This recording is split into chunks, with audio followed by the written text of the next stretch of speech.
Alors, monsieur Babine Lopsia Raphaël, vous êtes là? Je suis là, docteur. D'accord, très bien.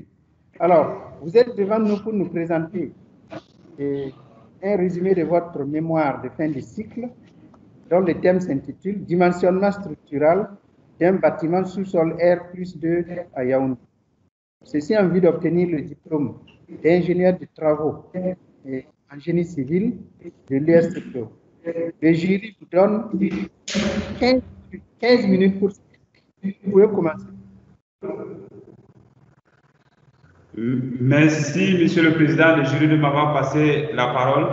Monsieur le Président du jury, membres du jury, distingués invités, bonjour. Soyez la bienvenue à la soutenance des ingénieurs des travaux du génie civil. Si nous sommes là aujourd'hui, c'est pour étudier mon thème portant sur le dimensionnement structurel d'un bâtiment sous-sol R+2 à Yaoundé. Nous allons d'abord commencer à présenter notre plan du travail. Le plan de travail s'intitule comme celle-ci: l'introduction générale, revue de littérature, présentation du projet, prédimensionnement et dimensionnement des éléments porteurs et conclusion.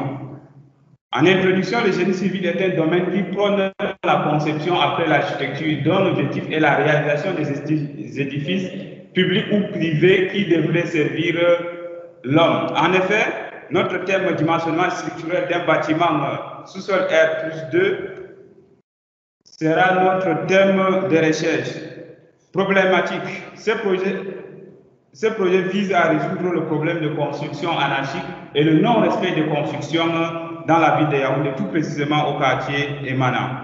Objectif général de ce travail, c'est de dimensionner les éléments porteurs d'un bâtiment structurel sous-sol R+2. Et les objectifs spécifiques, nous avons l'étude d'ingénierie, prédimensionnement et dimensionnement des éléments porteurs. Notre méthodologie de recherche est répartie dans 3 tableaux. On a l'objectif, les méthodes et les résultats. Comme objectif, on a étude d'ingénierie, méthode, sondage du pénomètre, résultat, on a la portance du sol. Au niveau des objectifs, on a le prédimensionnement et dimensionnement des éléments porteurs. Méthode utilisée, on a eu à faire la descente des charges manuellement avec le Bayer 91 modifié 99. Et comme résultat, on a eu à trouver des notes de calcul et des plans de ferraillage. Alors, chapitre 1, revue de littérature. Un bâtiment est un agencement de poutres, de dalles, de poteaux de toiture et de murs de longue graine. Donc, ici, nous allons donner dans le tableau les éléments porteurs, tels que les poteaux, les poutres et les planchers apportent la dalle pleine. Et les types d'ossature, généralement, dans le génie civil, on a des ossatures en bois, en pierre, en béton armé. Présentation du projet proprement dit. Le projet est situé dans la région du centre, département du Foundi, arrondissement de Yaoundé première, tout précisément au quartier Emana. Il est bâti sur une superficie de 375,04 m², sur un terrain de 1000 m². Ici, nous avons en quelque sorte le plan de masse, là où sera situé notre projet, et le plan de sous-sol. Le plan de sous-sol, on a le plan de rez-de-chaussée et le plan de l'étage courant. Le plan de l'étage courant, c'est-à-dire au niveau de l'étage 1 et 2, c'est la même chose. Alors, au niveau du tableau récapitulatif, au niveau du sous-sol, on a les parkings, les salles électriques.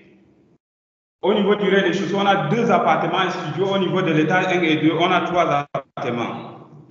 Prédimensionnement et dimensionnement des éléments porteurs. Dans un projet de bâtiment, après la mise sur pied des plans architecturaux, le plus important reste la stabilité de la structure, d'où le prédimensionnement, le dimensionnement structurel des éléments porteurs du bâtiment à étudier. Alors, après avoir fait la descente des charges et après avoir fait le calcul manuel, on a eu à trouver des sections de poteaux et des aciers. Au niveau du rez-de-chaussée, on a trouvé la section de poteaux était de 20 par 20, il y a d'autres qui étaient de 15 par 30, il y a d'autres qui étaient de 20 par 15. Donc, à ce niveau, on a eu à trouver des sections des aciers qui variaient de 6 à 14, 6 à 12. Et au niveau de l'étage 1 et 2, on a eu à trouver des sections de poteaux qui étaient variées aussi, 15, 30 et 15, 15. Et les sections des aciers étaient de 6 à 10 et pas d'autres. Et alors, au niveau du calcul de nervures, on a eu d'abord à faire la méthode de calcul en faisant le schéma mécanique Après avoir fait le chemin mécanique, on s'est rendu qu'on a eu à trouver 3 HA10 qui seront dans notre nervure. Et un HA10 qui sera au niveau de la dalle, au niveau de la zone comprimée. Alors, le plan de coffrage de notre structure qui nous montre comment l'étage courant sera coffré avec ces sections. Au niveau des tableaux, des sections des aciers de la poutre, on a les 2 HA10 et des sections variées. Au niveau de notre dalle, on se rend compte qu'on a trouvé une dalle pleine avec une épaisseur de 14 cm. Ici, on a en quelque sorte les éléments porteurs dont on a eu à notifier ici le plan de ferraillage de la semelle et du poteau du sous-sol la plus chargée. Analyse, interprétation du résultat.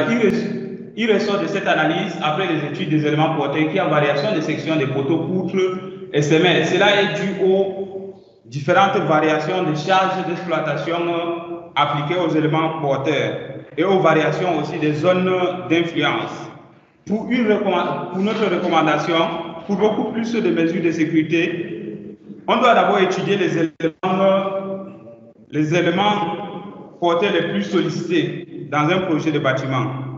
En conclusion, en somme, il était question de dimensionner les éléments porteurs d'un bâtiment structurel sous-sol R+2, poteaux, poutres, planchers, dalles pleines et autres. En effet, nous avons utilisé la méthode manuelle. Par conséquent, nous avons obtenu des différents résultats, plan de ferraillage des différents éléments les plus sollicités, section des poteaux, section des aciers. Alors, pour une bonne stabilité dans le bâtiment, il faut toujours dimensionner les éléments porteurs les plus sollicités. Merci pour votre aimable attention. Je vous remets la parole, Monsieur le Président du jury.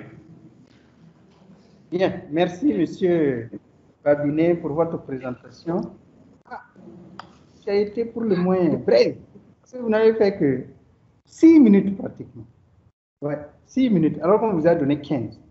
Ça veut dire que vous n'avez pas beaucoup à dire, ou bien? Parce que généralement, quand même, on prend du temps pour expliquer, mais vous avez préféré aller très vite. Bien. Alors, revenons à la diapo 13.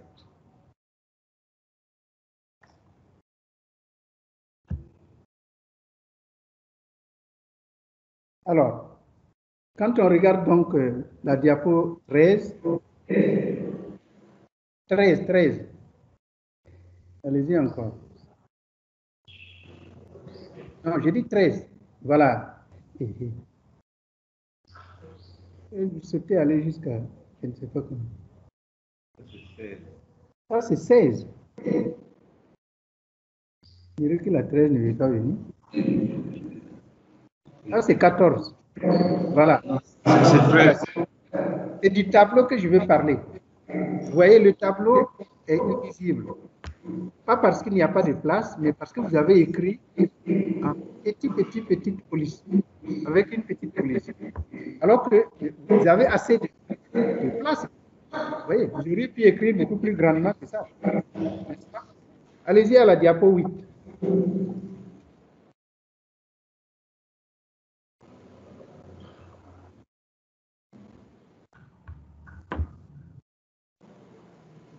Voilà. Quand on regarde ici, vous dites que d'abord l'écriture, hein, les virgules ne sont pas mises là où département, bon, vous collez arrondissement et puis la virgule. Ensuite, elle est bâtie.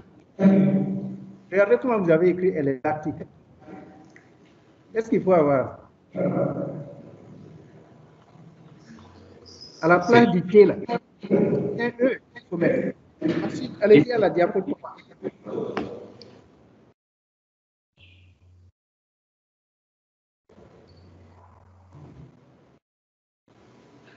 Bon, quand vous regardez ici, vous dites le génie civil. Je vais devenir, vous voulez devenir ingénieur de génie civil. Vous ne savez même pas comment on écrit civil, le génie civil. Pas bon. Qu'est-ce qui ne va pas là-bas? Quand vous écrivez le génie civil, c'est comme ça qu'on écrit ça.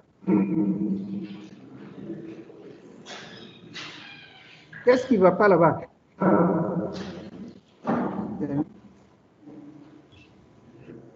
Est-ce que c'est comme ça qu'on écrit génie civil? Non, docteur. Alors, comment on écrit le civil là? Civil ne prend pas E. Il n'y a pas de E à la fin. Voilà, vous avez mis du temps pour répondre. Voilà, c'est pour dire qu'il y a plein de fautes comme ça dans votre dans vos diapos. Il faut essayer, comme il a toujours dit, de faire lire par d'autres personnes. D'accord? Très bien. Sur ce, je vais. Monsieur André, tu es prêt? Oui, président, je suis prêt. D'accord. Donc, tu as la parole là. Allez-y. Merci, président. Monsieur Babin. Oui, monsieur. Au début de votre...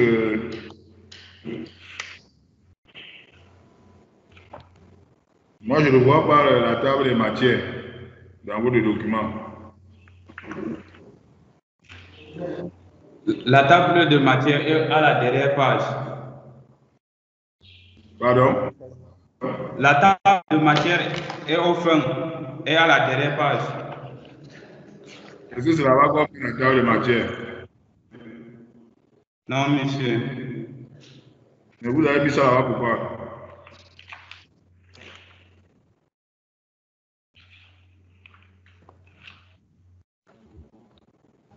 Au niveau de l'introduction générale. Oui, monsieur. Chaque étudiant de l'Institut DPS.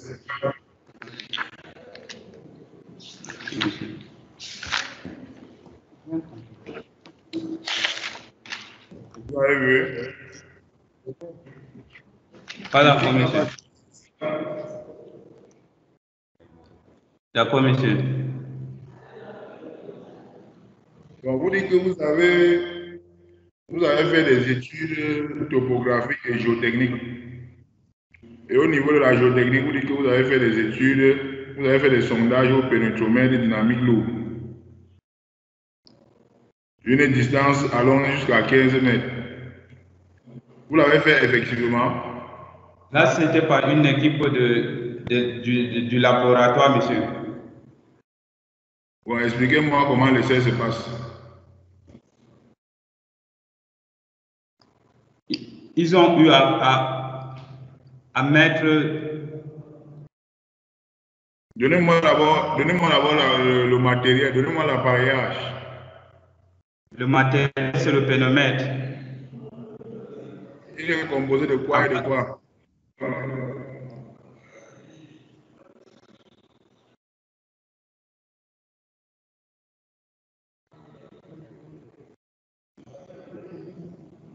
Est-ce que vous avez participé à l'essai? Non, monsieur, c'était par l'équipe du labo.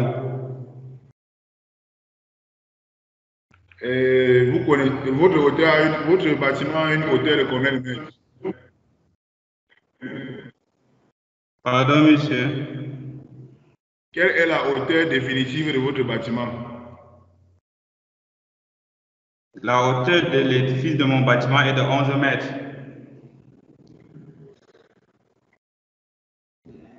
Et vous connaissez ce que dit la réglementation au Cameroun en fond pour les essais géotechniques?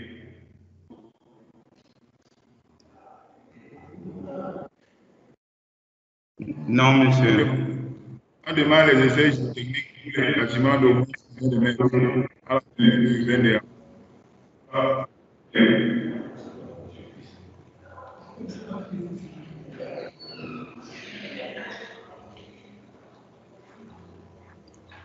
Toute structure à niveau, il faut d'abord les essais techniques pour devoir sonder le sol. Non, il y a un certain type de bâtiment où les sondages sont obligatoires. Est-ce que vous êtes renseigné? Les sondages qui sont obligatoires, il faut les structures au moins de 4 niveaux en montant. Et votre structure a combien de niveaux? 2 niveaux, monsieur. cas, il faut que vous vous renseigniez sur la législation camerounaise en ce qui concerne les études géotechniques. Vous comprenez? Monsieur. Il ne faut pas mettre les choses dans le texte. D'accord, monsieur. Oui, monsieur. Bon, que veut dire ELU? État limite ultime. Et pourquoi est-ce que vous cherchez la contrainte du sol en ELU? Je cherche la contrainte à l'état limite, à l'état ultime, c'est pour dimensionner mes poteaux. Qu'est-ce que cela veut dire? Qu'est-ce que cela veut dire? Si on dépasse cette limite-là, qu'est-ce qui va se passer? Il y aura rupture. Ok.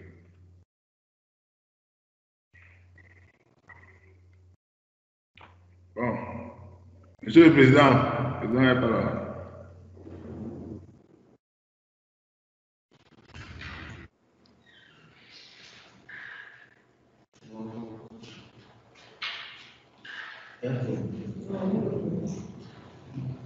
Oui, André, tu as fini? Oui, docteur, comme j'ai pris le travail en cours, je n'avais pas eu le temps de bien regarder. Donc, voilà les quelques remarques que j'ai à faire. Il n'y a pas de problème, tu pourras revenir éventuellement. D'accord. Moi, je veux.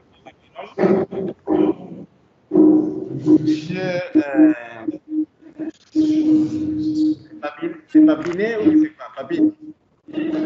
Babinet, docteur. Babinet. Oui, docteur.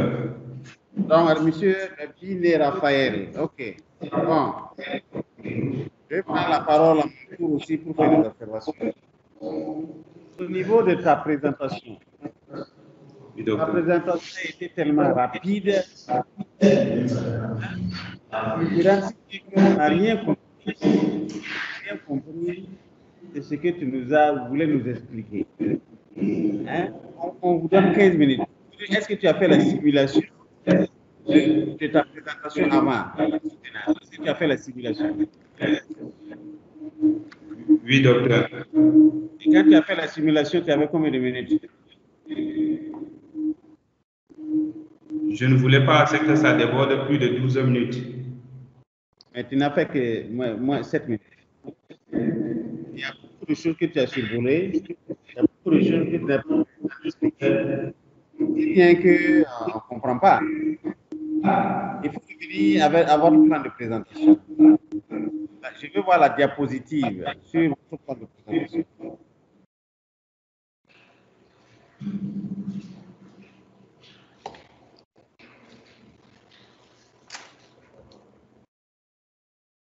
On n'a pas fini la soutenance et puis vous arrêtez.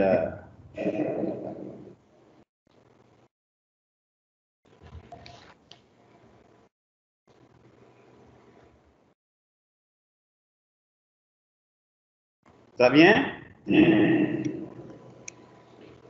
Ça vient, docteur. Donc, montrez-moi le plan de votre présentation. Sur le plan du présentation, docteur. Hein? Oui? Je veux voir Introduction générale. Oui, mais nous, on ne voit pas. Nous, il faut le télécharger. Nous, on ne le voit pas. Il ne fallait pas couper. D'accord, docteur. Il est en train de venir, docteur. Ok. Donc, je disais par rapport à votre présentation, la prochaine fois, si je donne 15 minutes. Hein? D'accord, docteur. D'accord, docteur. Okay.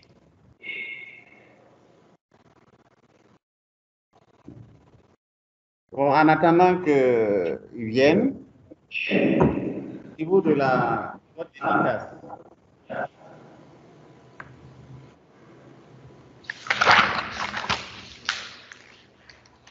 Oui, docteur. Bon, c'est généralement recommandé une ou deux personnes, hein. Le reste en remerciement, il faut noter.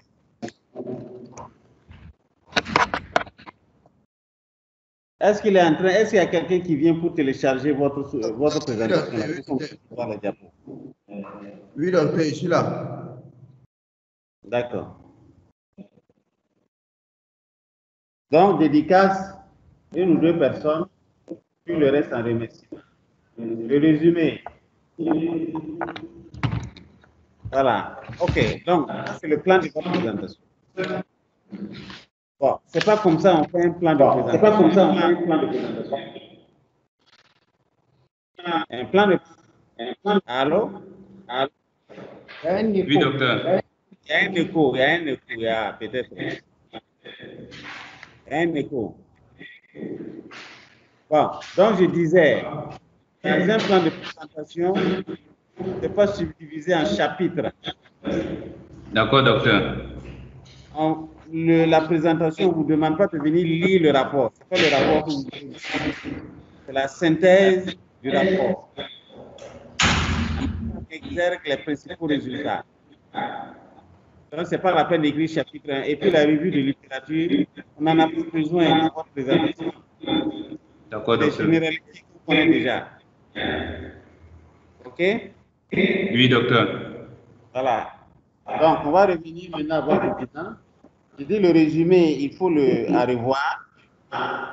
C'est dans le résumé, on les principaux résultats de votre travail, OK? Dans le résumé, là, il faut voir les résultats que vous avez obtenus. Ensuite, dans votre résumé, les mots-clés ne sont pas. Est-ce que vous avez reçu l'étude de rédaction? Est-ce que vous avez reçu l'étude de rédaction?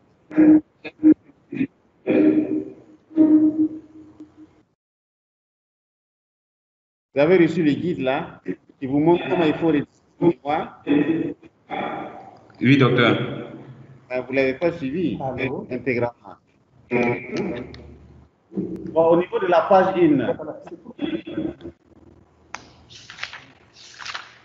au niveau de la page 1, introduction générale. Votre introduction générale elle est vraiment brève. Au niveau de l'objectif, quel est votre objectif global? L'objectif global du projet, c'est de dimensionner les éléments porteurs de la structure. Voilà. C'est de dimensionner manuellement les éléments porteurs d'un bâtiment. Qu'appelle-t-on éléments porteurs? C'est quoi les éléments porteurs d'un bâtiment? Les éléments porteurs d'un bâtiment sont les éléments qui lors de l'application des charges permanentes et d'exploitation, ils reprennent les charges et les renvoient aux semelles pour que les semelles puissent les répartir au sol. Ok, c'est ça les éléments. Mais dimensionner, ça veut dire quoi? Dimensionner, c'est de chercher à savoir la dimension exacte et les éléments qui interviendront dans cette structure. Ok. Donc, au niveau de l'objectif général, c'est clair. C'est que malheureusement, les objectifs spécifiques, il faut les définir. Bien, quels sont les objectifs spécifiques? Les objectifs spécifiques. Est-ce que tu sais ce que ça veut dire objectif spécifique? Est-ce que tu sais ce que ça veut dire? Bon, je dirais que les objectifs spécifiques, c'est de chercher ce que je cherche réellement. J'ai posé la question, est-ce que tu sais ce que ça veut dire objectif spécifique?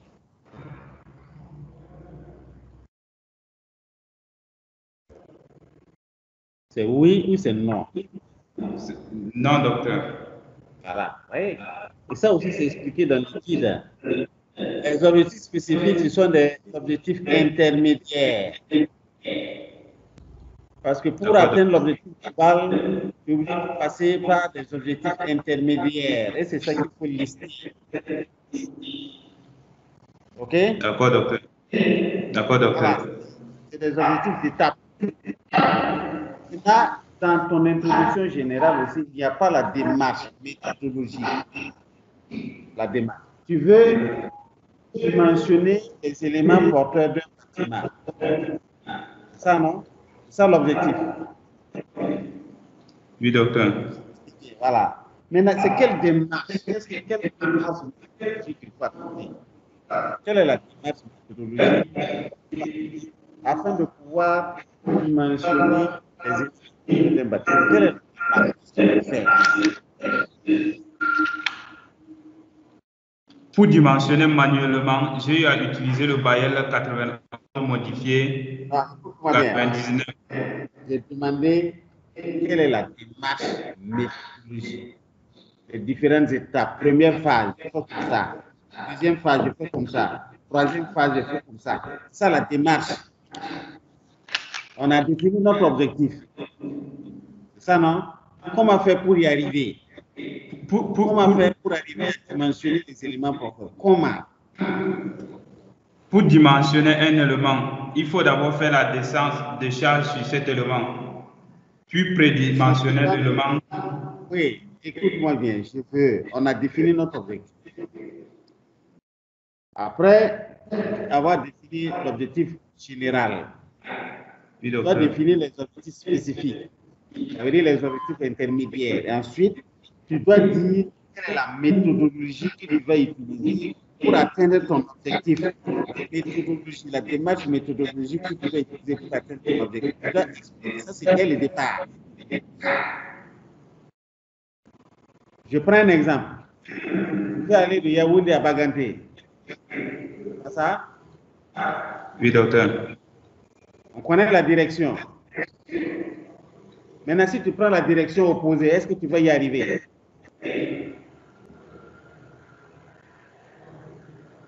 Tu peux répondre? Oui, docteur. Est-ce que si tu prends la direction opposée à Baganté, est-ce que tu vas y arriver facilement? Non, docteur. Tu es obligé de faire le tour de la Terre. Donc, c'est ça la démarche méthodologique. On veut voir, se rassurer si tu es sur le bon chemin. Dis-nous comment il faut faire pour arriver à dimensionner les éléments porteurs. Oui, docteur. Ça, c'est dès le début. Hein. Pour dimensionner mes éléments, j'ai d'abord fait la descente de charge. Oui, tu as commencé par faire, mais tu n'as pas récupéré les plans. Tu n'as pas récupéré les plans. Tu n'as pas essayé de comprendre les plans. J'ai essayé, docteur. Oui, mais tu ne peux pas commencer directement par faire la descente de charge. Non, docteur. Sans chercher à comprendre. Voilà, donc tu vois que ça pose un problème au niveau de ta démarche. Alors que nous, on veut se rassurer si tu as compris la démarche. Ce n'est pas les calculs qui nous intéressent. D'accord, docteur. Nous intéresse. Si tu as bien compris, voilà. Parce qu'un ingénieur c'est compris, docteur. mal formé, c'est un criminel en puissance. Parce que vous allez mal dimensionner les choses et les bâtiments vont tomber. Bon, on va continuer. On va voir votre diapo numéro 6.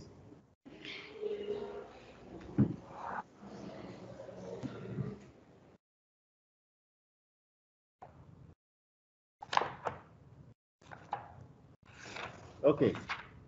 Tu parles d'études d'ingénierie. Tu as défini tes objectifs en études d'ingénierie, prédimensionnement et dimensionnement. Mais dis-moi, le prédimensionnement, le dimensionnement des éléments porteurs, c'est pas une étude d'ingénierie, ça? Ça, c'est quoi? Donc, ça, c'est pas une étude d'ingénierie. Le prédimensionnement et le dimensionnement des éléments porteurs, là. Je veux savoir, c'est une étude d'ingénierie ou c'est pas une étude d'ingénierie? D'accord, docteur. Ça? Oui, docteur. D'accord. Donc, ça veut dire que l'équipage en objectif là, c'est mal fondé. OK? On va à la diapositive 12. Diapositive 12.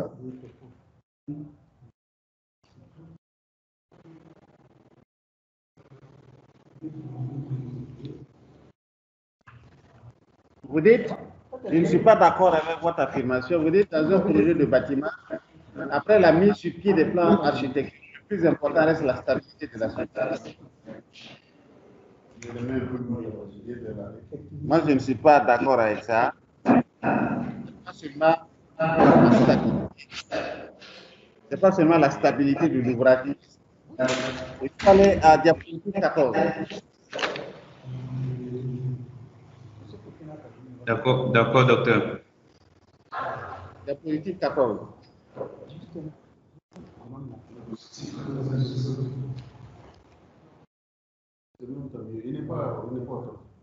Voilà. Je vois ici le ferrage, le calcul de la nervure. C'est où dans le document vous avez fait ce calcul-là?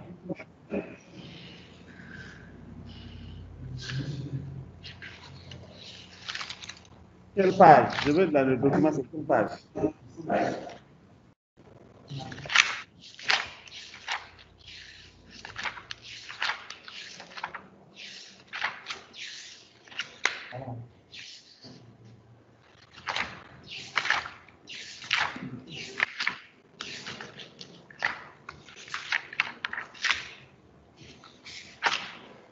Je n'ai pas eu à mettre cette page dans le document, docteur.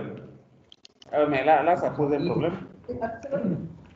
Ça pose un problème. Vous ne l'avez pas calculé dans le document. Et au niveau de la présentation, on voit des résultats. Vous voyez que ça pose un problème, non? Vous m'entendez? Oui, docteur. Ça pose un problème, ça pose pas un problème.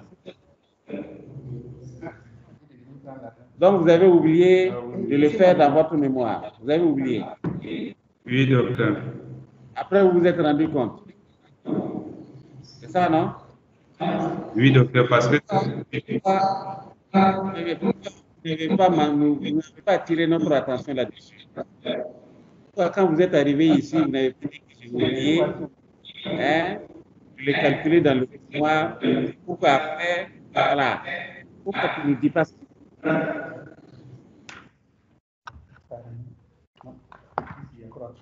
Bon.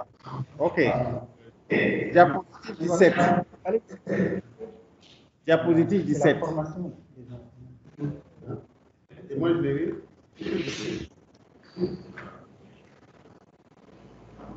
Ouais. Ici, on voit les plans. Oui, tu vois famille. Le premier là, je vois, c'est écrit famille 180 par 180. Famille là, ça veut dire quoi? C'est le groupe de sections des poteaux, des semelles. Mais famille là, ça veut dire quoi? L'autre côté, c'est écrit poteau sous-sol. Ici, je vois famille. Est-ce qu'une famille, c'est une semelle? Non, docteur. Il faut la voir. Après. Ah, mais ah bon?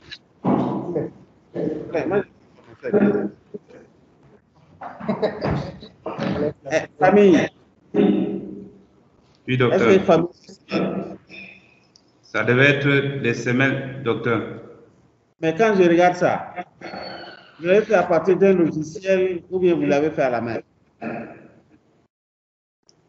Je vais faire ça sur robot, sur AutoCAD. Non. S'il te plaît, ça là, ça ressemble à quelque chose que je connais. Est-ce que tu l'as fait manuellement? C'est toi-même qui as dessiné ou bien tu as généré ça? Pas ça? Est-ce que c'est toi-même qui as dessiné? Est-ce que c'est toi-même qui as dessiné ça? Oui, docteur. Non. Faut me dire la vérité, hein? Ça ressemble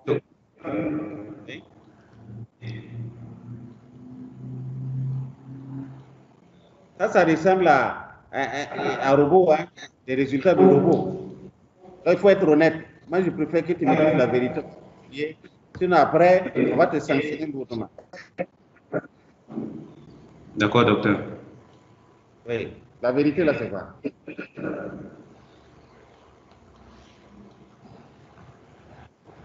Ça, tu n'as pas dessiné ça toi-même. Ça, tu n'as pas dessiné. Ça ne vient pas de toi. Dis-moi la vérité, s'il te plaît. Oui, docteur. À ce niveau, je travaille sur robot. Voilà. Alors que tu as dit que tu veux dimensionner manuellement.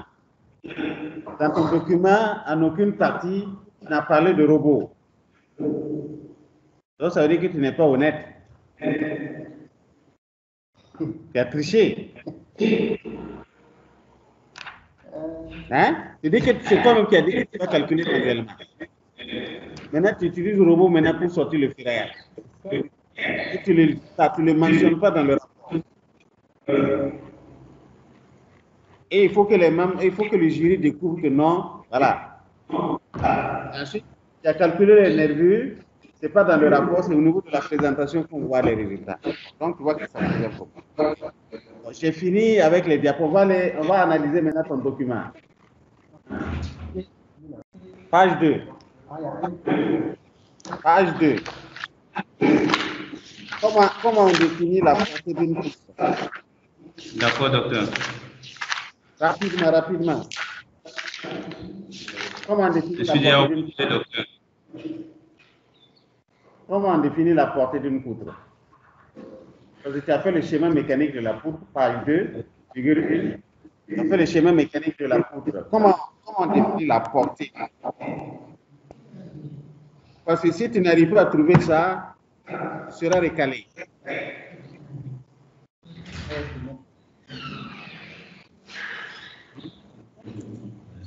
S'il vous plaît, docteur, je ne vous suis pas, docteur. J'ai posé une question. Regarde, tu es allé à la page 2. Il y a une figure là-bas, schéma mécanique de la poutre. Tu parles de la portée. Tu dis comment on définit la portée d'une poutre. Quoi la portée d'une poutre? Comment on détermine cela?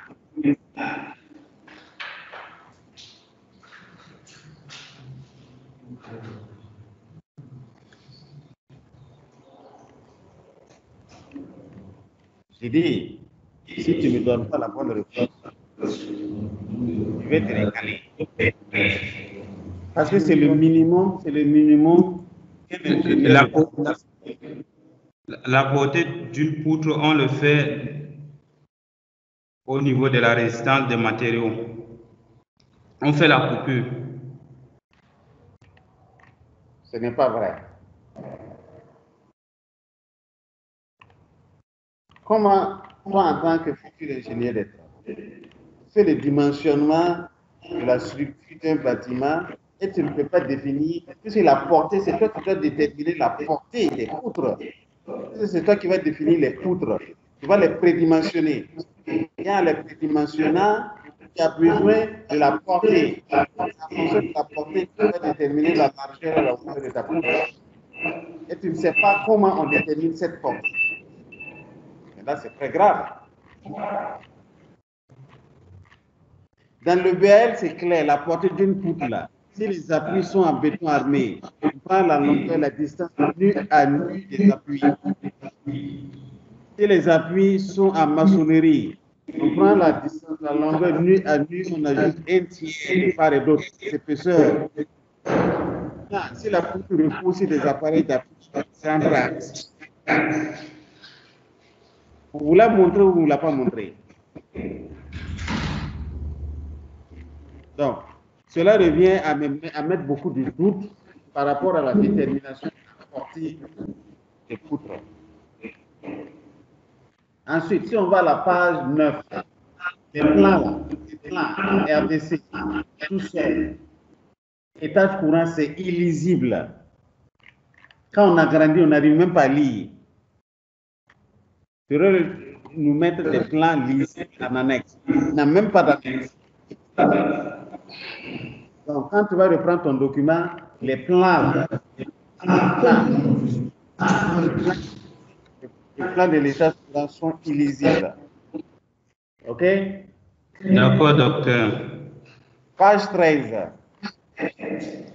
Caractéristiques du sol. Le tableau 5. Déjà, notre collègue qui t'a gardé t'avait posé la question. pas de contrainte du sol. À la rupture, c'est 4,5 bars. La contrainte du sol à l'élue, c'est 10 bars. La contrainte du sol à l'élue, c'est 5 bars. Quelle est la source? D'où proviennent ces informations? Ces informations-là, tu les as obtenues.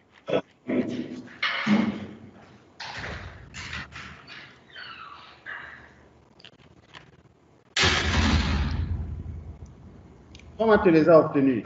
Je les ai obtenus. Oui.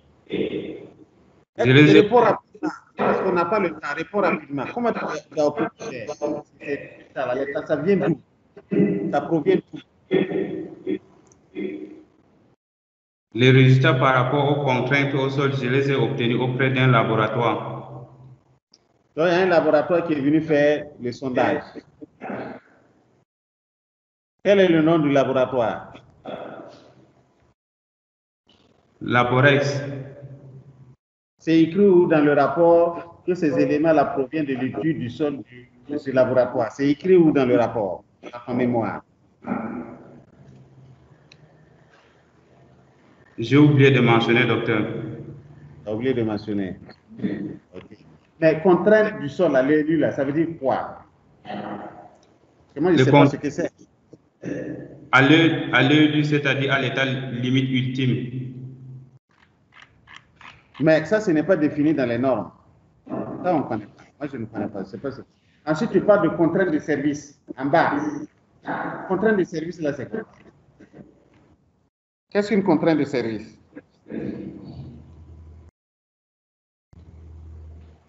C'est dans quel document, dans quelle norme, dans quel règlement on a défini contrainte de service? Écoute, rapidement. Tu ne connais pas, tu dis je ne connais pas, et puis on continue, rapidement. Très trop de temps. Contrainte de service, là, c'est écrit en bas. Profondeur dimensionnée avec contrainte de service 2 barres. Ça, c'est les recommandations des fondations. Ça veut dire qu'il faut dimensionner les semelles avec une contrainte de service de 2 barres. J'ai demandé contrainte de service, ça veut dire quoi? C'est défini où? C'est dans quel règlement? Quelle norme? Moi, je ne connais pas. Normes françaises, c'est dans les normes françaises. Quelle norme?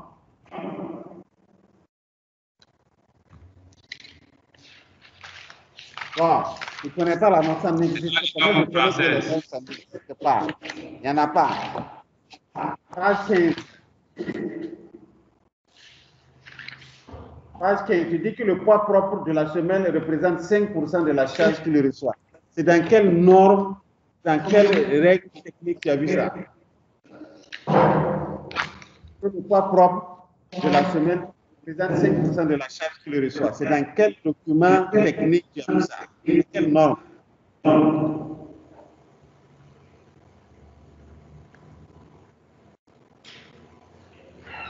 Et ensuite, le tableau avec les caractéristiques des matériaux.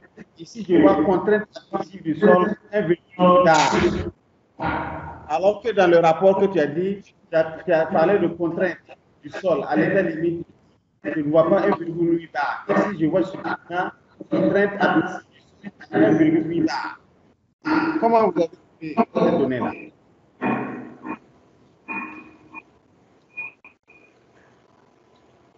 Et ensuite, vous choisissez FC 22 mégapascal. Il faut le justifier. Il faut que vous avez choisi 22 mégapascal.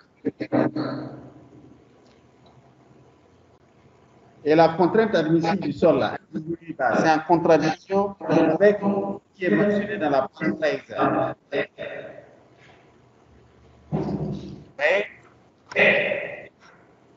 Ensuite, on va aller vite. Page 17. Bon, il y avait la détermination des charges permanentes. Je ne vais pas vous poser la question. Comment vous déterminer les charges permanentes? Hein?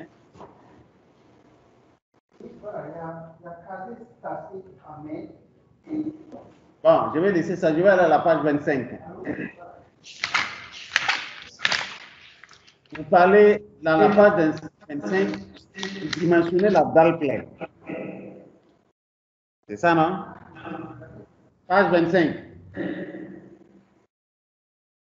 Vous dimensionnez la...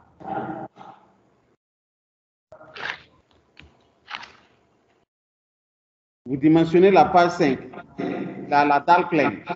Et je n'ai pas vu dans votre document un plan qui me permet d'avoir une idée, un ouvrage, je n'ai pas vu. Pour voir, puisque c'est un panneau, vous dimensionnez. Est-ce qu'il y a une continuité? Je n'ai pas de plan pour avoir une idée de comment vous déterminez, vous dimensionnez votre dalle pleine. Il n'y a pas de plan pour faire. Docteur. Page 37. Parlez de murs de soutènement. Dites-moi comment dimensionner un mur de soutènement. La démarche. Rapidement, s'il vous plaît. Pour dimensionner le mur de soutènement, on doit s'attarder sur 3 volets.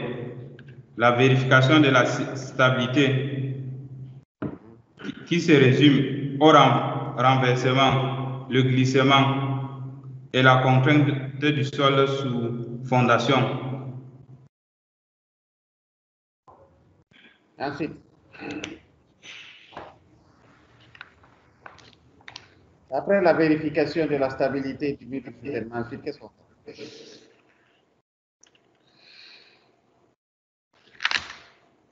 Vous-même, vous voyez que vous ne maîtrisez pas la démarche. Vous ne maîtrisez pas. Ensuite, vous parlez de la vérification de la stabilité. Ça veut dire qu'il y a un système de sécurité. C'est ça, non? Oui, docteur. Et à la page 38, vous avez dit que le facteur, le coefficient de sécurité, là, c'est 1.15. Ça, ce n'est pas ça. Page 38, en haut. Si on vérifie la stabilité de votre mur de soutènement, quel doit être le coefficient de sécurité minimum? C'est écrit à la page 38, en haut, facteur 1.15, 1,15. Ça veut dire que c'est un coefficient de 1,15. C'est ça ou ce n'est pas ça? D'accord, docteur. Non, je demande. C'est vous qui avez fait le travail. Je demande. Quel est le coefficient de sécurité minimum par rapport à la vérification à la stabilité de votre mur de soutènement? C'est 1.15, c'est 1.50, c'est 2, c'est 3, c'est combien? Non, ouais, je ne peux même pas répondre. Je ne vous suis pas bien, docteur. Tu dois vérifier la stabilité du mur de soutènement. C'est par rapport à un coefficient de sécurité. J'ai demandé quel est ce coefficient de sécurité minimum. Je t'ai donné la réponse. C'est à nouveau de la page 38, facteur de sécurité 1,15. Ça veut dire que si tu vérifies la stabilité, tu dois avoir un coefficient minimum de 1,15. C'est ça ou ce n'est pas ça? Ça, docteur. Ok. On va passer maintenant à la vérification.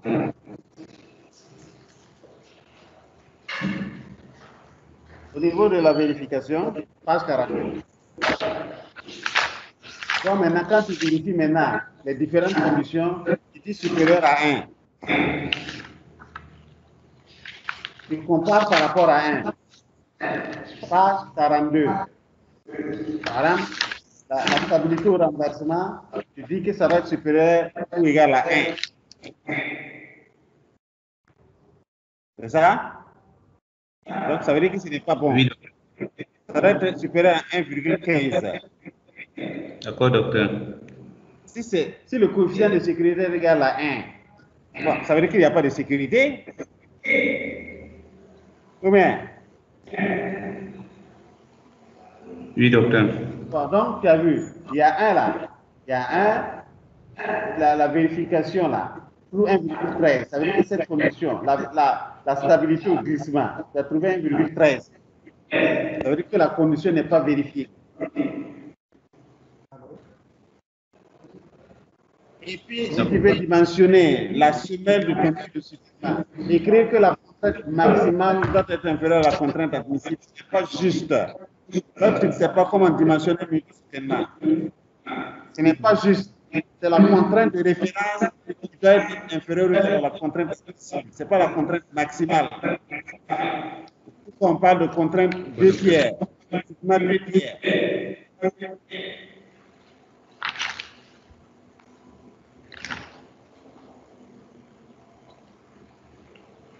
OK? Donc, très bien, il y a beaucoup de notions que tu ne maîtrises pas. Quoi, docteur? Est-ce que tu as des questions avant que je retire ma conclusion générale?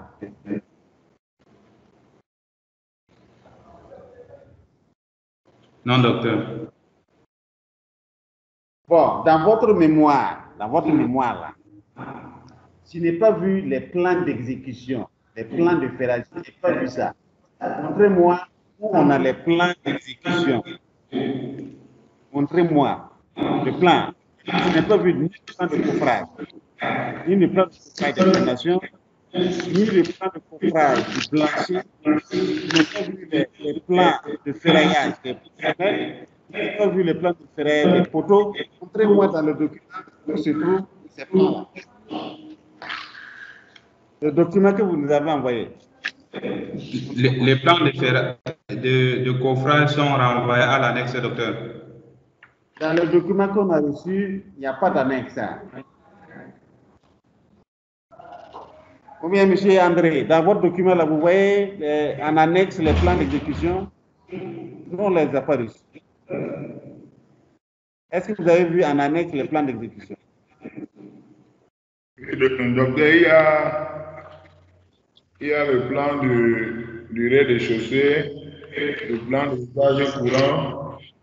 Ça, c'est les plans architecturaux. Mais je vous cite ce qu'il y a ici. Ce sont les plans architecturaux et c'est illisible. Moi, je parle des plans d'exécution, puisque son objectif, c'était de dimensionner. Docteur, Il n'y a que les plans architecturaux. Je suis en train de lire les plans que je vois en annexe.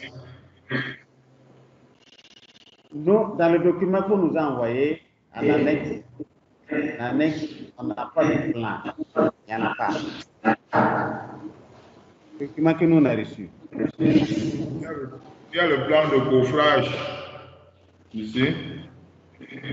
On voit tout ce qu'il y a ici. Ça, c'est dans la version. Le document qu'on nous a envoyé pour analyse, là, il n'y a pas ces plans dedans là-bas. C'est ça ou c'est ça? Soyez là pour que je... Bon, en conclusion, ton travail il est incomplet et insuffisant. Tu ne maîtrises pas la démarche. Pour dimensionner les éléments porteurs d'un bâtiment. Ce qui est important pour nous, c'est de vous apprendre à toucher. Ça veut dire c'est la démarche. Si vous avez compris la démarche, après, vous savez calculer. Mais malheureusement, tu n'as pas compris la démarche. Et c'est ça mon souci. Et dans le document qui nous a envoyé, il n'y a pas ni les plans de compétence, ni les plans de dans le document que nous avons reçu.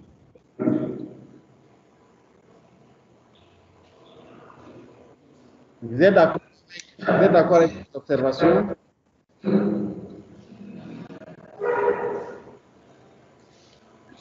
Ensuite, au niveau du dimensionnement des semelles, vous avez dit que l'étude du sol dit 2 bars. Et à la fin, vous avez utilisé 1,8 bar. Est-ce que vous m'entendez? Je vous entends, docteur. Vous m'entendez?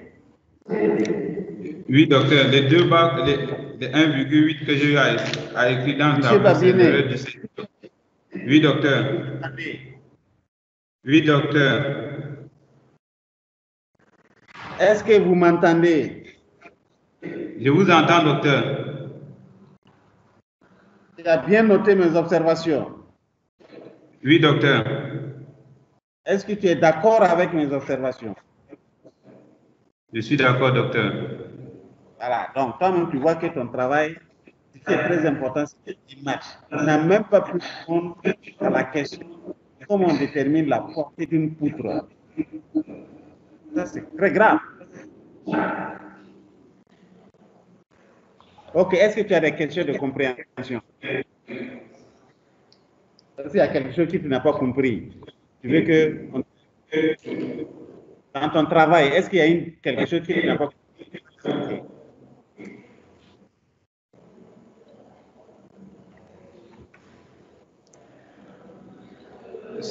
Pour l'instant, ça va, docteur. Ok, bon, donc moi j'ai fini, je vais passer la parole au président. D'accord. Merci, chers collègues, pour votre intervention. Alors, donc, quant à moi, comme vous avez déjà,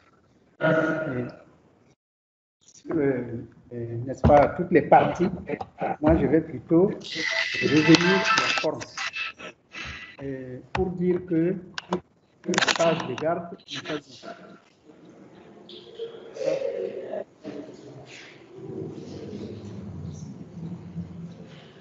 Voilà, donc il faut reprendre le titre pour pouvoir voir ça. Et puis, je ne comprends pas les dimensionnements sur un bâtiment sous-sol, R plus 2. Le français n'est pas... Pour être tout bien, c'est comme ça qui est consacré. Un bâtiment sous-sol. Non, c'est un bâtiment R plus 2 à sous-sol. Il faut reprendre même ça. Ensuite, au niveau de votre dédicace, bon, c'est la famille, mais il faut écrire en majuscule, en lettres majuscules, le nom de votre maman. En lettres minuscules, comme si c'était une, comment dire, c'était un prénom. D'accord? D'accord. D'accord. Alors, au niveau des remerciements, vous dites à la création de l'école, ça ne veut rien dire, ça c'est après. Attendez. Non. Au niveau de la, donc, de la page de garde, là, les acteurs, il faut réécrire correctement en suivant le guide. Bon. Au niveau du résumé, tout le premier paragraphe là est à enlever. D'accord, monsieur. Reprendre le résumé là, ça ne va pas. Et les mots-clés, vous n'avez pas de mots-clés. D'accord, monsieur. Les mots-clés. Ensuite, quand je prends, comment on appelle, quand je prends donc le résumé, il faut mettre tous les éléments que vous avez dimensionnés et ensuite donner tous les résultats, leurs caractéristiques et les signes qu'il faut. Maintenant, vous mettez sommaire et ensuite la table de matière. Non, ramener la table de matière. D'accord? D'accord, monsieur. Voilà. Et la conclusion, quand on va donc à la page 49, la conclusion générale n'est pas bien. Parce que vous avez écouté ce qu'il fait, c'est une conclusion de la page et avec des points, des indications. C'est un tout qu'il faut faire. Et le dernier paragraphe, là, le travail qu'on a présenté, on n'a pas besoin de ça. On veut ce que vous avez fait. Et pour votre bibliographie, elle est inexistante. Il n'y a que les règles du et votre directeur de mémoire doit vous donner plein de références à faire. Et vous me dites qu'en annexe, vous avez la table de matière. Non, parce que vous n'avez pas suivi le guide. Si vous aviez suivi le guide, vous allez voir que la table de matière se met en début. Il faut prendre le guide et suivre. On ne peut pas mettre la table de matière en annexe, ça n'a pas de sens. Donc voilà quelles sont mes conclusions, mes remarques qui sont plus ou moins les mêmes que ce que le docteur vous a déjà. Bien, chers collègues de Baganté, est-ce que vous avez quelque chose à ajouter?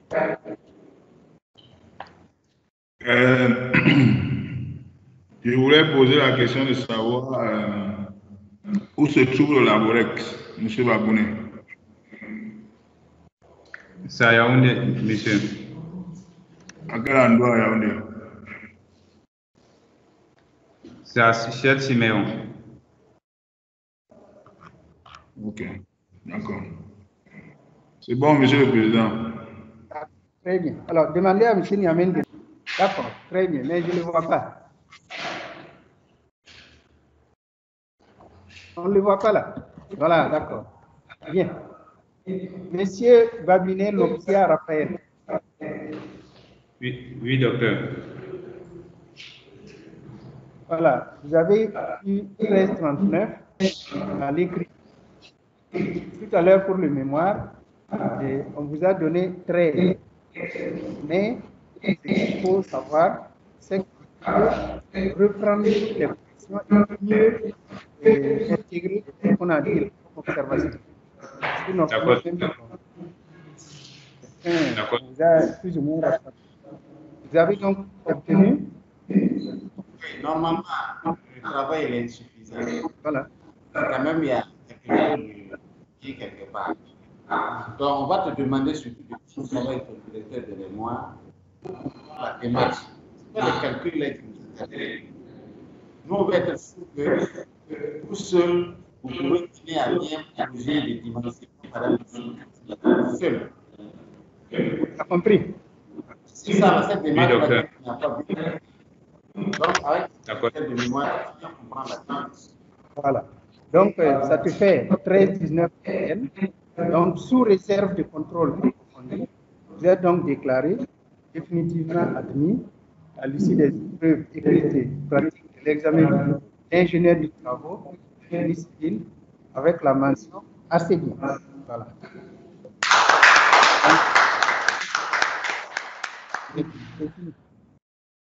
Bien. Alors, il faut dire à M. Niamène